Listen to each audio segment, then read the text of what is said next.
Welcome to another edition of the Intercontinental Sport TV for NPFL podcast. Of course, this is dedicated to the Nigerian Premier Football League, and we do this throughout this season. And definitely over the weekend, we had games. 8 games were played.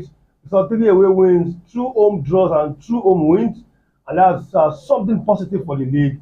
Remo Stars went to Abia Warriors to get an away win. We also saw Niger Tornadoes going away to Ilorin and getting also an away win. And of course, the Yimba during the Oriental Derby also defeated Heartland away from home. It was massive result. I've got the guys here ready to rumble this a lovely day as far as this edition of the podcast is concerned. Of course, we'll be taking you through everything that happened over the weekend. Of course, good news also for Shooting Stars of Ibadan, who were able to snatch a 1-0 draw in Nasarawa against Nasarawa United. Of course, I've got a new face here joining us, but then somebody also retained his jersey. So let me start from the one man who retained his jersey, talking about Femaiti. Femaiti, how are you doing? Good afternoon to you, Raymond. Good afternoon to, of course, the viewers. Great to be here once again for another time to talk about the NPFL. The last time we were here, we spoke a lot about what to expect in this first match day. And honestly, now that most of it has been played, I would say that I don't think I was disappointed. A lot of goals. And just like Raymond has said, away wins. And most importantly, there was not one record of crowd violence or anything untoward as to some of the venues where there were recorded away wins. So I think so far it's been, we can't have a perfect start. Definitely there were a couple of questionable calls, but generally I think the quality of football has been really good. I've got Toby Ajewale also joining us for the first time on the show. Toby, how are you doing? Hey, good afternoon, Raymond. Good afternoon, Femaiti. It's nice to be here. Here for the NPFL podcast, and a whole lot to definitely unpack from the match day. Match day 1, though we're still one more match day to still play for, but by and large, I feel that yes, the league is improving, but as I always say, there's always room for improvement, but so far, so good. So let me pick this biggest pick.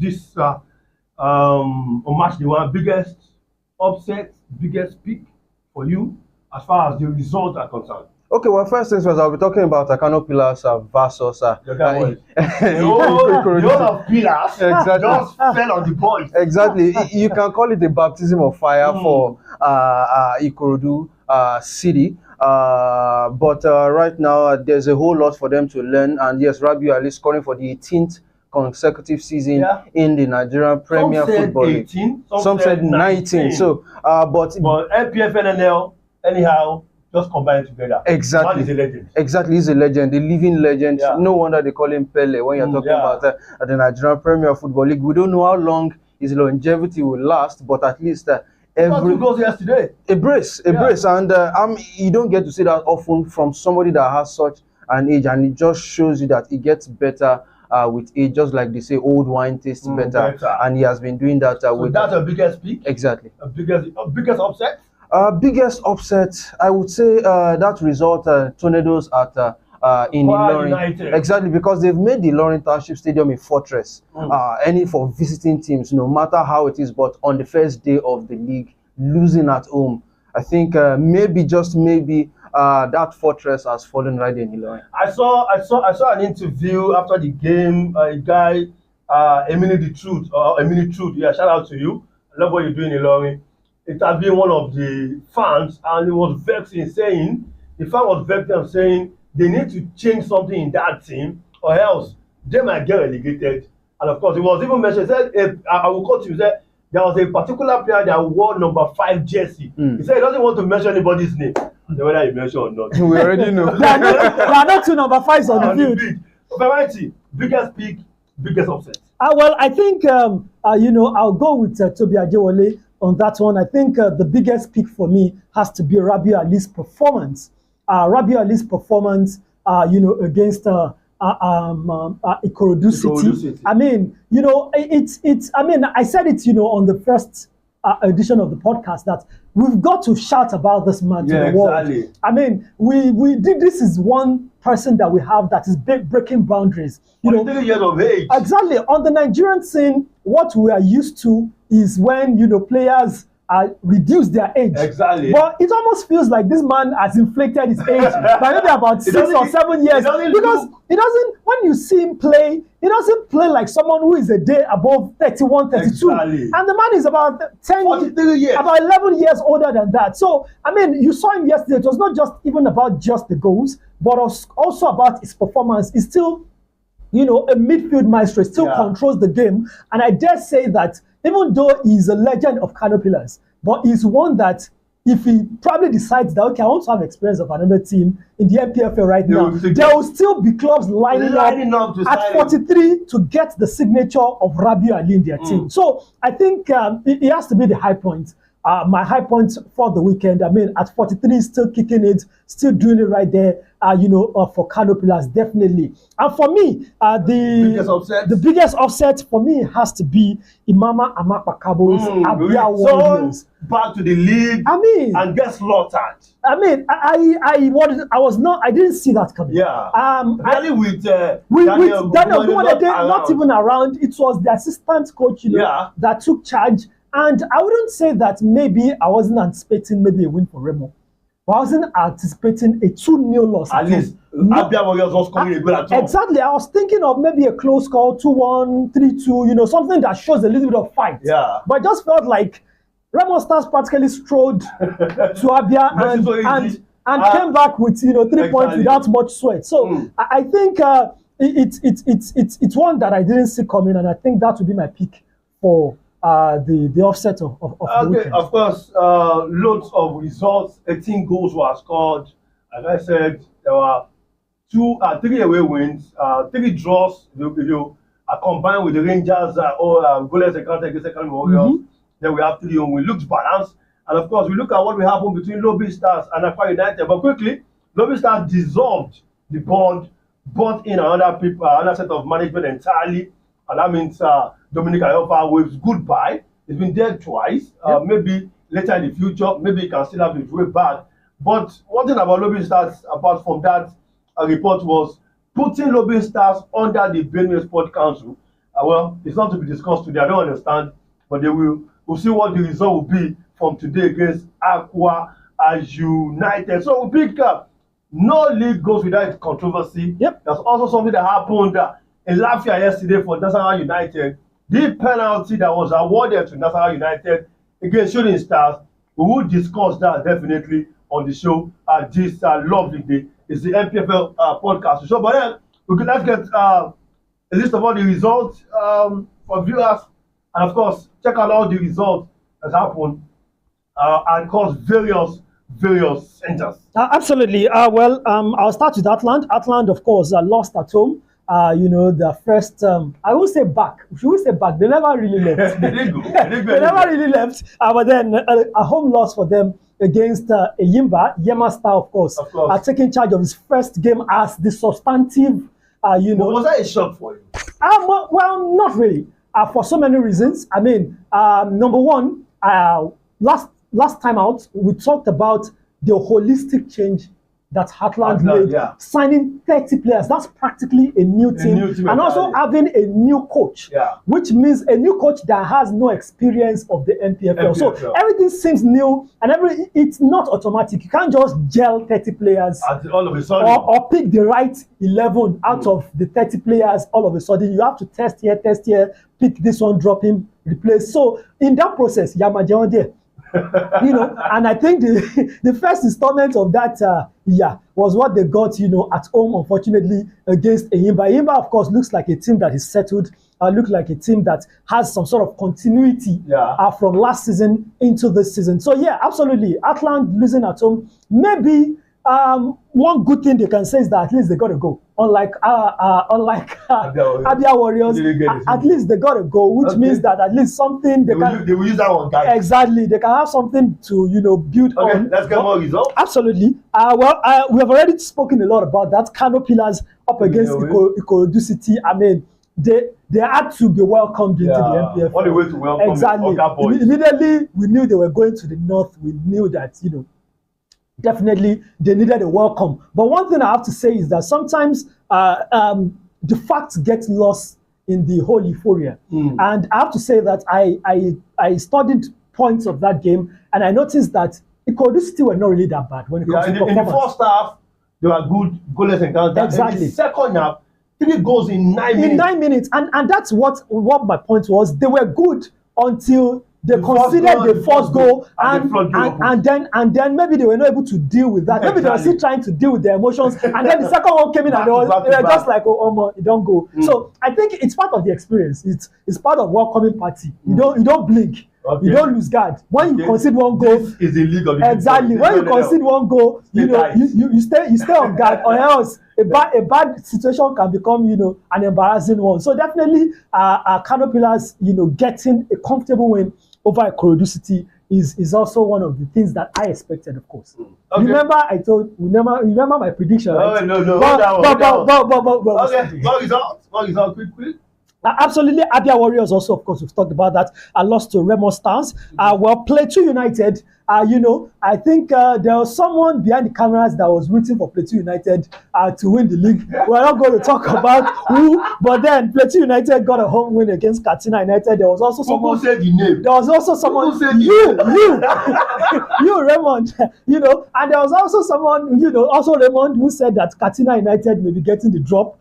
So maybe that's just playing out in the first match day. While United were already hinted about that. Niger Tornadoes, away from home. I mean, Niger Tornadoes is one of the teams that I tipped to relegate. And then their first game, X on my people, but then there are still 37 more match days. So let's not play Paso. So that when you want to drag people, you know who to drag. Let's not play Paso yet. That's just, result from that. Absolutely. Let me take 5 from Toby. To balance it up, and of course, get every result. The first goal of the season came from Plateau United. Yeah. Also became the first penalty scored this season, or even awarded. And of course, Olawale Doyeni of Plateau United scored the first goal of the season.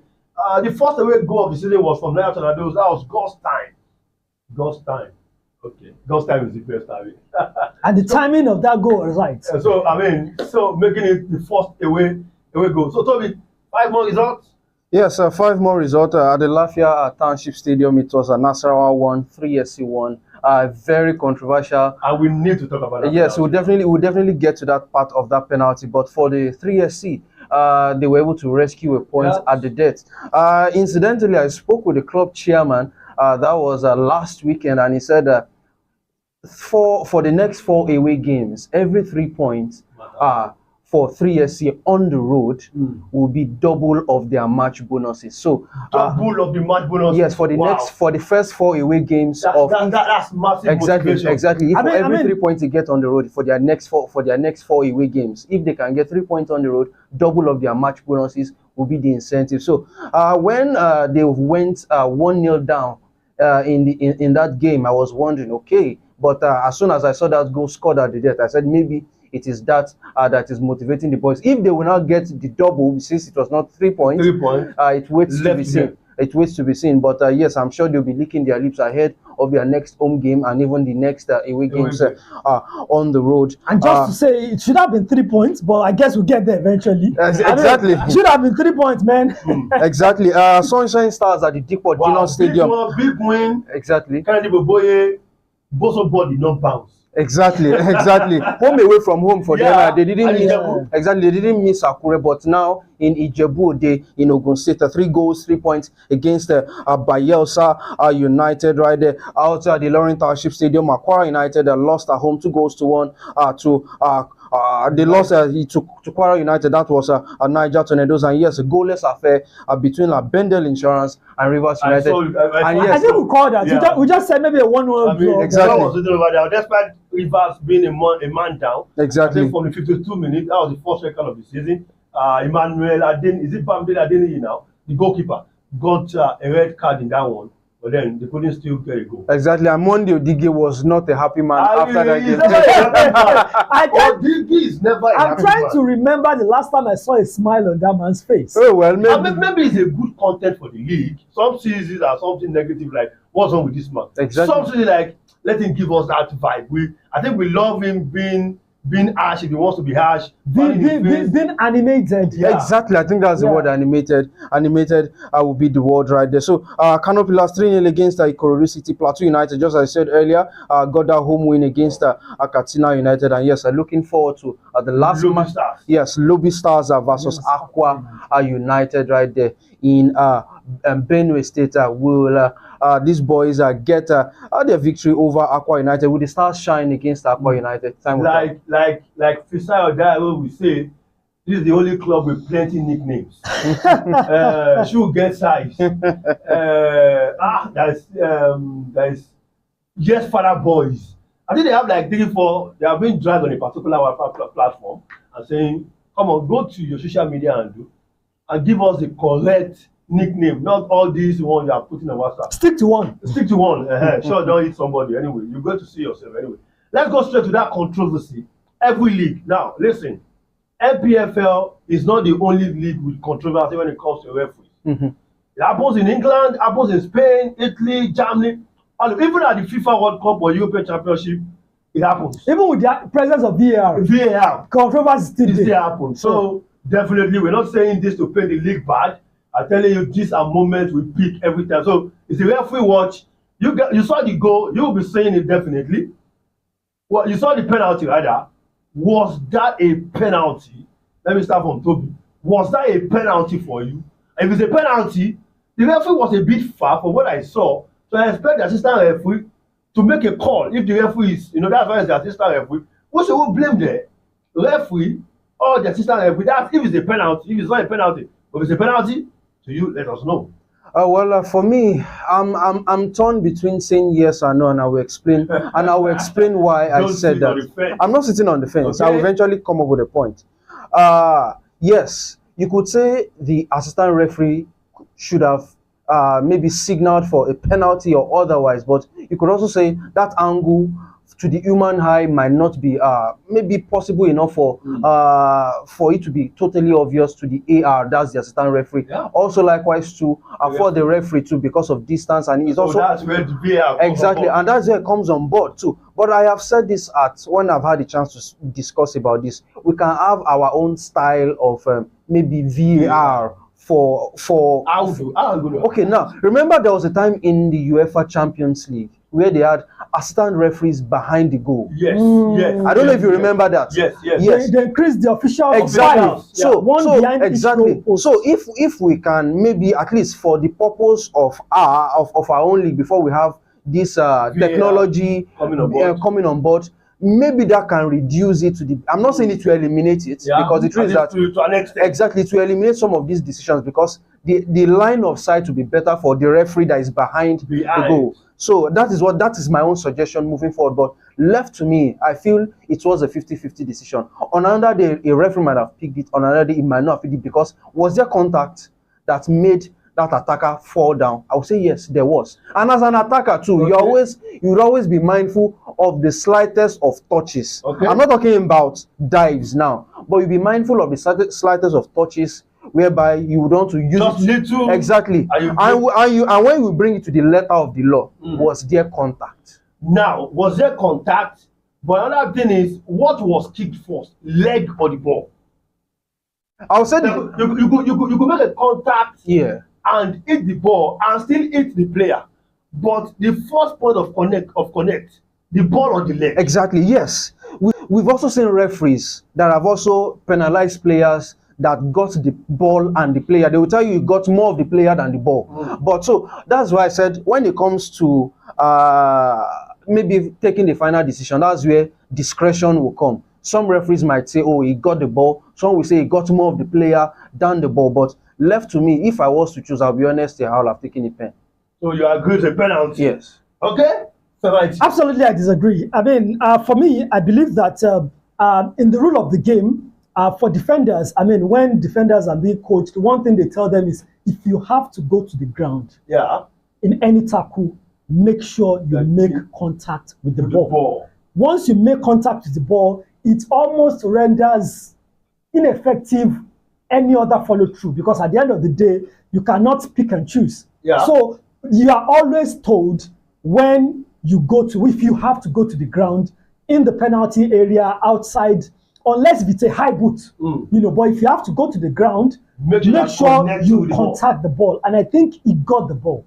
And I think that was even what he got first. Yeah. So I think for that, it's not a penalty. However, I would not also, just in with Toby on that, I would not blame any of the assistants. Okay.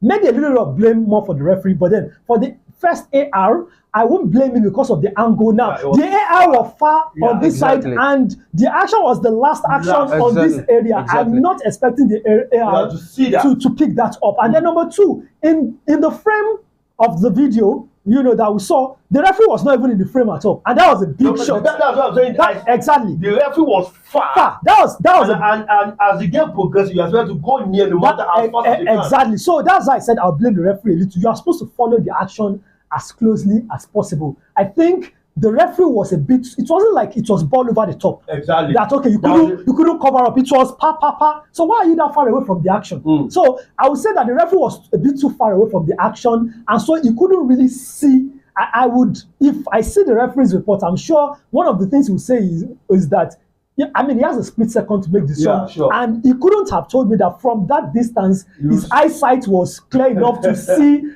decisively the action. So I believe that he didn't see very well, and when you cannot conclusively, when you are on an away ground in NPFL, and you cannot conclusively say that it was not a penalty, it's better for you to be safe and just go for a penalty. So even though it's not a penalty, I still sort of can explain it away as to why that was given. So we can still forgive the central referee. That's what the guys are saying. But then the central referee has to do better. For me, I don't think that was a penalty enough. But then that happened, and like I said, every league has got its own controversy, and this is one of the referees what we'll be doing also on the show, just to call it our referees. And of course, they can do better because we need these referees on the world scene. We need them on the African scene. Absolutely. I mean, we need them to take over big games and not just the NPFL. So that's the ref watch for this week. Shooting Stars United, at the end of the day, it's a 1-1 draw. Samuel Ayori getting a 90 plus 3 minute equalizer and to make it 2 game 4 at least with big points. Because I'm trying to think in my head if there's any 1 goal to nothing. I mean, Shooting Stars would have really felt undone. Like, Ojoroni, all those stuff. Remember that game at Bayelsa United at the latter stages of the season? Maybe if it was another result away from that loss, maybe Shooting Stars might have been playing on the continent, so they will not want to start on a wrong footing in this new NPFL season. I have to just quickly reiterate once again, because I'm sure that the league management body, are actually watching this. They need to take seriously what Toby Ajewole said, and that is having extra assistants, ARs behind each goal post. I believe that if there was an AR behind the Nasarawa United the Shooting Stars goal post, he would have a clear sight on their action. I will be able to advise the referee appropriately as to what actually happened. I think we can go by the way and make things easy for ourselves, and of course make sure that we get it right. I mean, the league is improving. I'm so elated to the fact that 3 away wins happened and there was no crowd violence.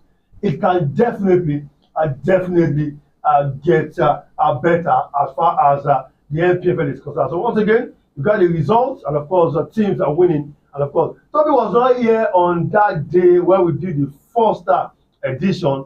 And maybe I should just tell him to give me who it will be a best battle. Is it seeing how many teams battling for the league, or will it be maybe 1 or 2 teams battling for the league? Maybe I'll just ask him quickly. Okay, well, for me, I feel it is still going to be the same big boys that have been rocking the league. Remo Stars, they have been knocking on the league at least for the last 2 editions. Second place finishes for them. So I still see them in the mix. They've still retained the spine of their team too. We also saw Rangers at the off season too.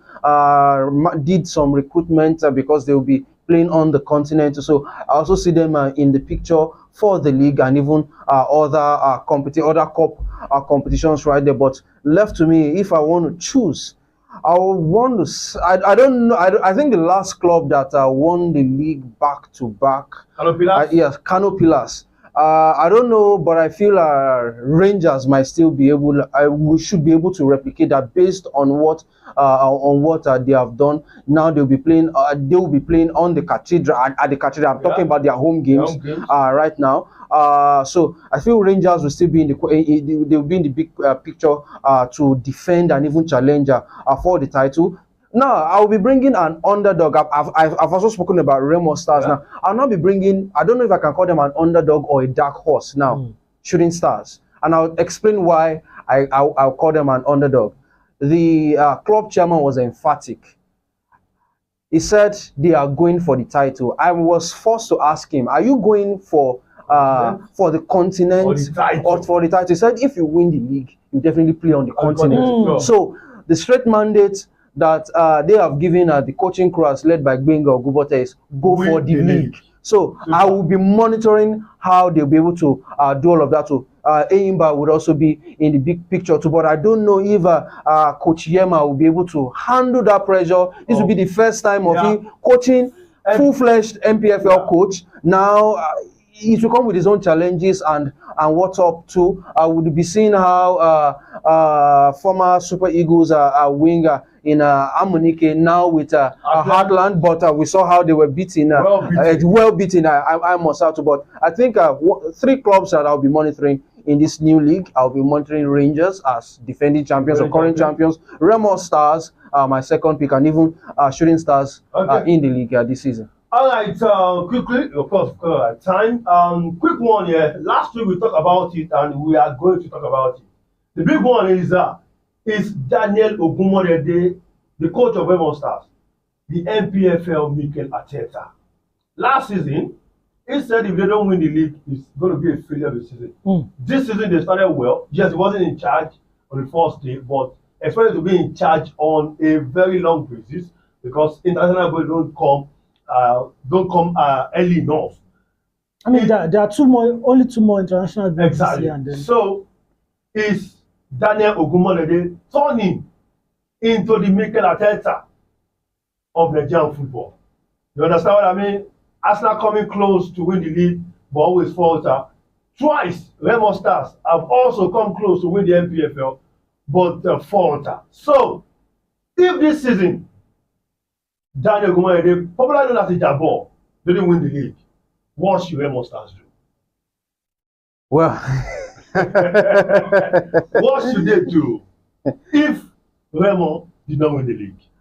I don't know if Remo Stars can do anything because if you take Daniel, I'm just postulating now. If they want to take Daniel Ogumorede out of Remo Stars, who would fill in those shoes with the current coaches that we have on the league today? How many coaches in Nigeria? Maybe promote Olumide, who is the coach of Beyond Limit, to come and take charge of the big boys. That would be a big ask. Because the thing is, you want to bring in someone who has never coached in the NPFL to come win you the league. It would be a big ask. Remember, even before Daniel Ogumorede became the coach, yes, they had to send him to Portugal.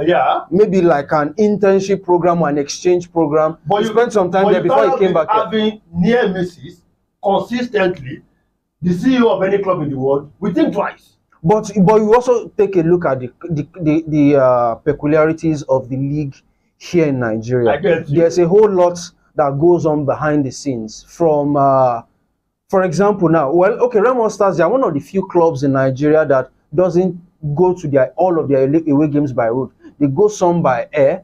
There are some things that might be happening behind the scenes that we might not be privy to. But the truth is that even if Remo Stars doesn't win the league, it depends on where they now finish. No, they will finish in the top 3. That one is certain. Yes. But if so how many years should we give for you? How many years do we think we should give Daniel Ogumorede before you say before you can win the league?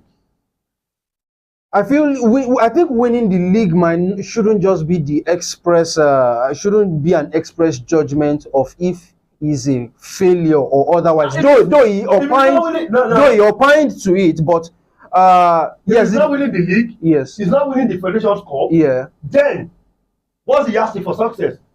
See, let us have the structure. Yes.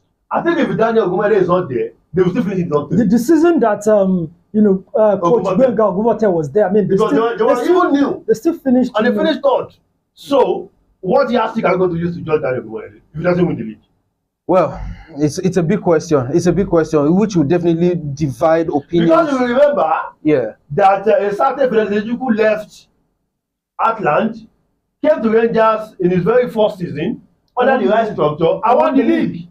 So, you won't give excuse for Ijabo. I don't want to know. Give him the excuse.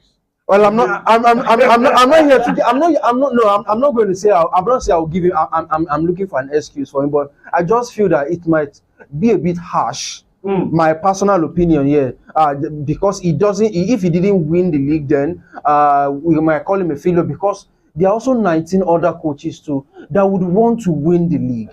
That is the truth. And then, yes, different structures for different teams. Yeah, exactly. No doubt about that. So the yardstick will not be NPFL. I think the yardstick is everywhere in the world.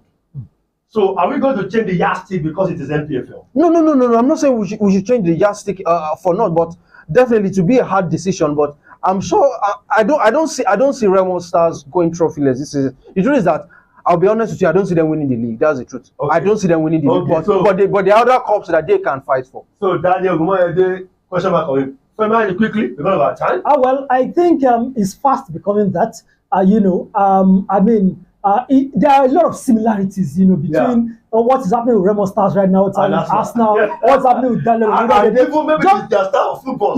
Just a little bit of difference. Now, both clubs, decided that they wanted something new. Yeah. Both clubs decided to trust young manager who is relatively